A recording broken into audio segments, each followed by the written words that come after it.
En shadman van linga jan gwasame ekwel ken shur.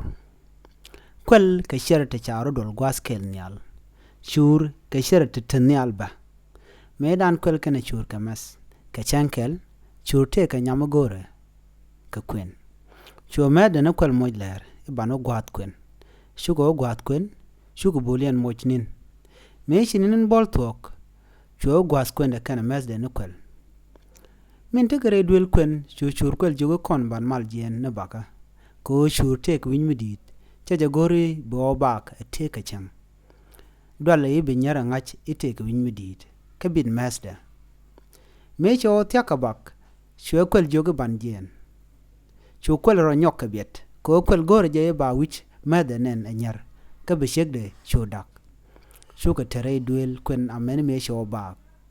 Shur meda nyok jok iban warar. Shur kwel lene biet. Shur bak. Shur ka jien. Mine jene werar. Shur wida gak to duel. Ko la re wida ro ka chang dar. Kani wano te nyer gwidien ka dwal ka tok. Mechi na gwidien ngaj. Shur ka tok duel tem. Ko wida rongten.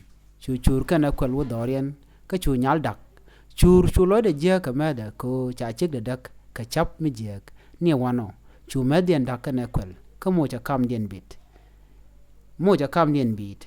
Bit loda no michi loidu jia karan. Bia la door mi bitaten. Amene chankel. Shur kwel jogi.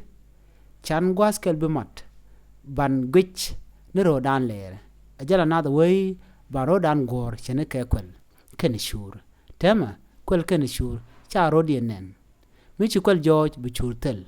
Michi chur George bi kwel tel. Namo teten amene tema.